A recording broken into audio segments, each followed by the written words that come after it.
இப்போ எங்கேயுமே போக முடியாது. இந்த பிள்ளைமா மடியில் உட்கார்ற பிள்ளையா இருந்தால் வேறு வழி இல்லாமல் ஏமாற்றி அழைச்சிட்டு வரலாம்.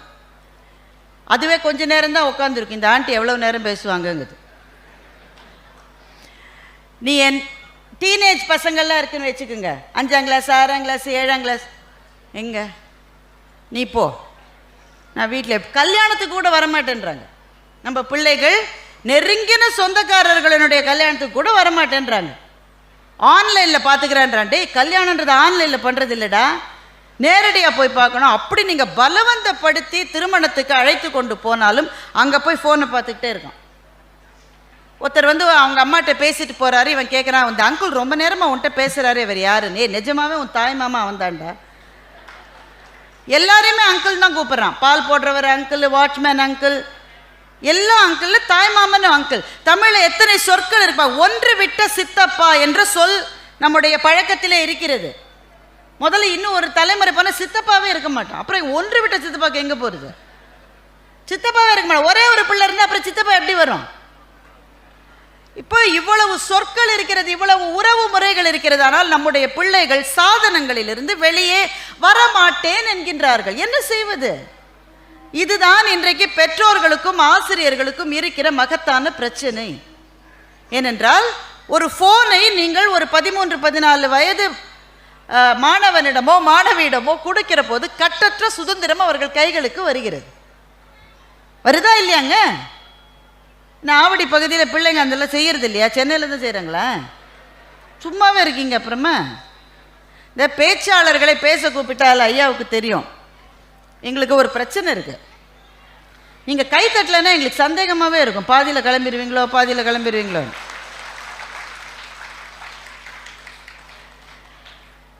இவர்களை சாதனங்களிலிருந்து வெளியே எடுக்க வேண்டியது எங்களுக்கு பிரச்சனையாக இருக்கிறது.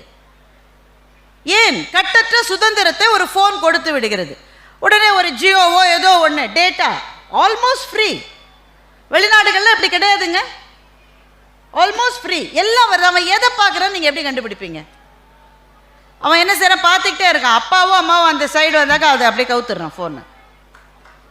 அப்படியே இருக்கான். ஒரு வீட்டின் வரவேற்பறையில் அப்பா அம்மா மகன் மகள் உட்கார்ந்து பேசிக்கொண்டிருக்கிறார்கள். நல்ல காட்சி இல்லை? அவர் டாக்டர் லக்ஷ்மி பற்றி பார்த்த காட்சி மாதிரி, தாமரைக்குளம் காட்சி மாதிரி. அப்பா அம்மா மகன் மகள் பேசிக்கொண்டு இருக்கிறார்கள். ஆனால் சந்தோஷப்பட்டுறாதீங்க, அவங்கவுங்க ஃபோனில் யார்கிட்டயோ பேசிட்டு இருக்காங்க.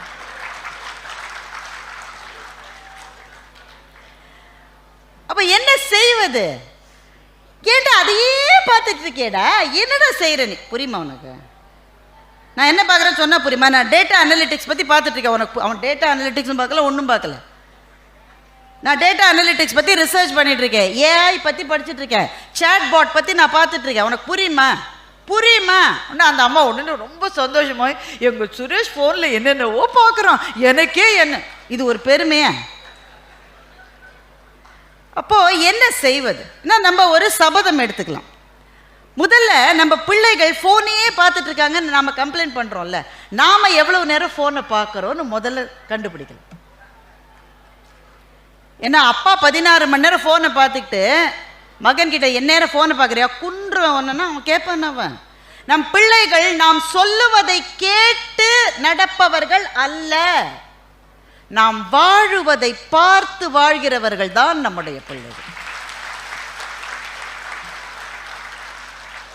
சார் நீங்க ஸ்கிரீன் டைமை குறைச்சாதான் சார் அவன் குறைப்பான். ஒரு வீட்டில் ஒரு பிள்ளை இருக்கு, இந்த வயசுல இருக்குன்னு வச்சுக்கோங்களேன், ஒரு 3-4 வயசு பிள்ளை. அது தினம் பார்க்குது. அவங்க இல்லை இந்த குழந்தை பாப்பா மதிய ஒரு பாப்பா தினம் பார்க்குது. இரவு உணவுக்கு பிறகு ஒரு 8:30 அவங்கவுங்க வீட்டில் ஒவ்வொரு நேரம் சாப்பிட்றாங்க. சில பேர் 12 மணிக்கு பீட்சா வர வச்சு சாப்பிட்றான். சில பேர் ராத்திரி 1 மணிக்கு பிரியாணி வர வச்சு சாப்பிட்றான். அவர்களுடைய செரிமானத்தின் மீது எனக்கு மிகுந்த மரியாதை இருக்கிறது. நமக்கு வேலைக்கு ஆகாது சாமி.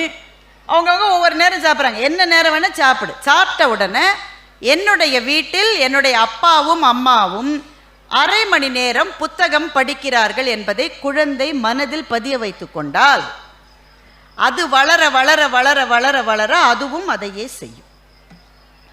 என்னங்க உண்மையா இல்லையா? செல்லை விடு, புத்தகத்தை எடு என்பதை நம் வீடுகளினுடைய தாரக மந்திரமாக நாம் மாற்ற வேண்டும். புத்தகத்தை எடு நீங்க சொல்றீங்க மேடம், அதெல்லாம் எடுக்கிற 2 பக்கம் படிக்கிறதுக்குள்ள கண்ணை சொருகுது பாருங்க. இப்போ இங்கே முதல் முறை புத்தக கண்காட்சி நடத்துறீங்க, அடுத்த முறை நடக்குது, அடுத்த ஆண்டு இதே இடத்துல நடக்குதுன்னு வைங்க. நீங்கள் கிளம்பி வரீங்க, புக் ஃபேருக்கு போகலாவா, உங்கள் வீட்டுக்காரம்மா என்ன சொல்லும்? போன தடவை வாங்கினதெல்லாம் படித்தேன், பயங்கரமாக போய் அங்கங்கே அங்கிட்டு இங்கிட்டு திரிஞ்சு வாங்கினியே, அப்படியே இருக்கு. முதல்ல இதை படி, அப்புறம் அடுத்த சொல்லுமா சொல்லாத, கட்டாயம் சொல்லு. ஏன்னா நீங்கள் என்ன செய்யறீங்கன்னு உங்களுக்கு தெரியுதோ இல்லையோ, உங்கள் வீட்டுக்காரம்மாக்கு தெளிவாக தெரியும். நீங்கள் மொய் எழுத போகிறீங்கன்னு வைங்களேன், ஏதோ ஒரு கல்யாணத்துக்கு மொய் எழுத போகிறேங்க, சார் மொய் எழுத போகிறாருன்னு வைங்க, ஒரு 1000 ரூபாய் எழுதிடலாமா? எதுக்கு எதுக்கு ஏமா 1000 கூட எழுதலைன்னு கேவலமாக நினைப்பாம்மா. நம்ம வீட்டு ஃபங்க்ஷனுக்கு அவங்க 750 தான் மொய் வச்சாங்க, கூட 50 ரூபாவை போட்டு 800 வேணால் வைக்கலாமே தவிர 1000 எதுக்கு? உங்களுக்கு அப்படி ஒரு கல்யாணம், உங்கள் வீட்டில் ஒரு ஃபங்க்ஷன் நடந்ததே உங்களுக்கு ஞாபகம் இருக்காது. ஆனால் அந்த ஃபங்க்ஷன் எப்போ நடந்தது, அதுக்கு எவ்வளவு மொய் வந்தது, அதுக்கு என்ன கலர் சாரி அவங்க கட்டினாங்க, எல்லாம் அவங்களுக்கு ஞாபகம் இருக்கும்.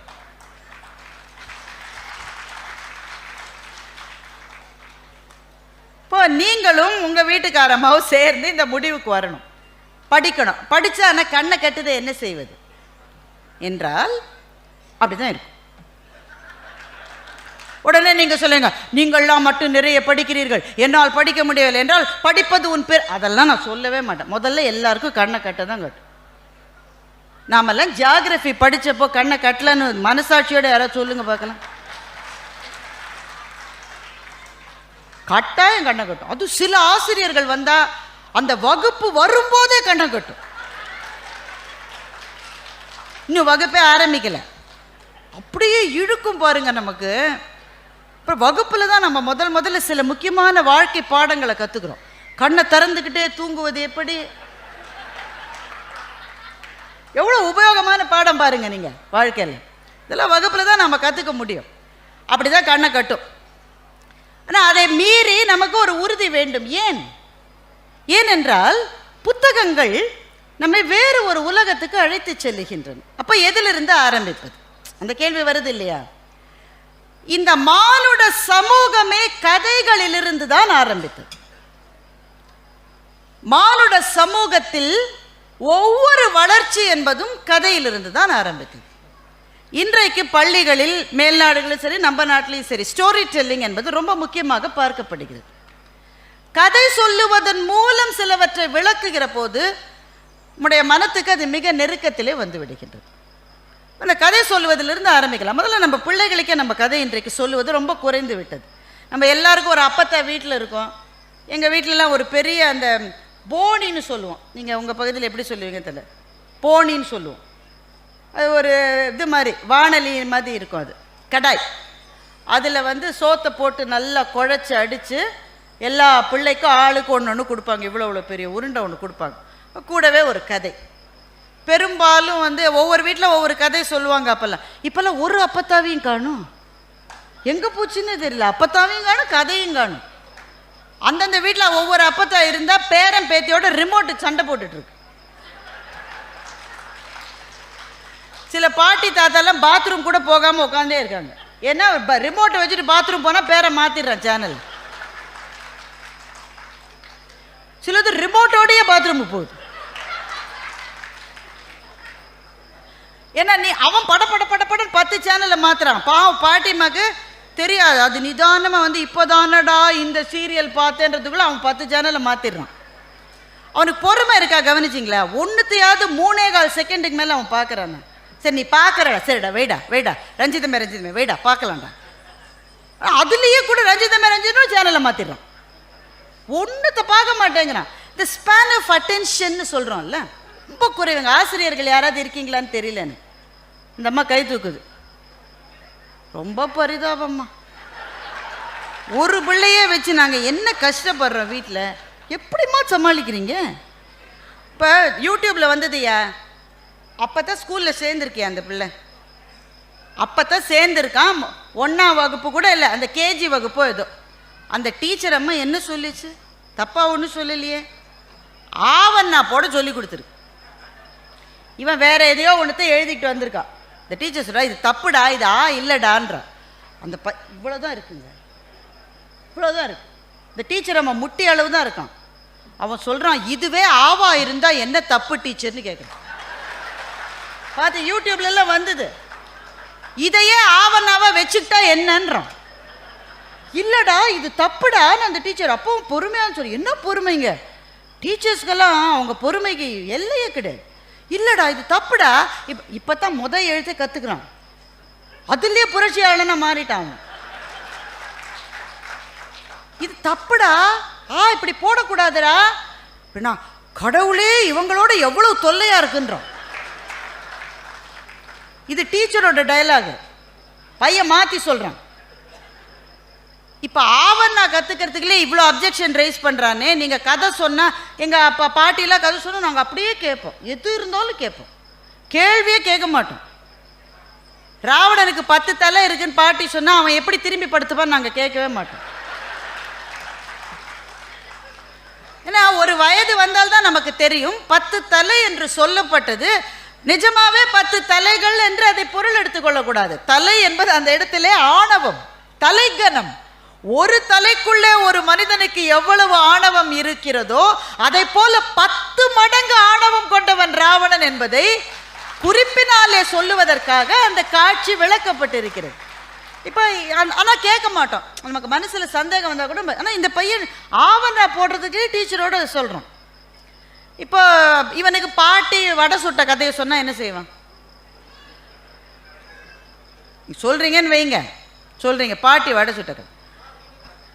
அந்த காக்கா நரி பாடுன்னு சொல்லிச்சுல்ல, அது வாயில் வடையோடு அந்த காக்கா பாடு is the crow that foolish அப்படின்றோம்.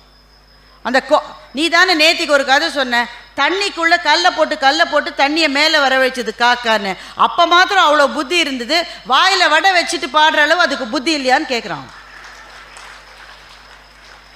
இப்போ கதைகளை சொல்லுகிற போது நம் குழந்தைகள் கேள்வி கேட்டால் அதெல்லாம் கேட்கக்கூடாது, கொன்றுவேன், சொன்ன கதையை கேளு என்று சொன்னால் அவர்கள் முன்னால் பொருளற்றவர்களாக நாம் நிற்கின்றோம்.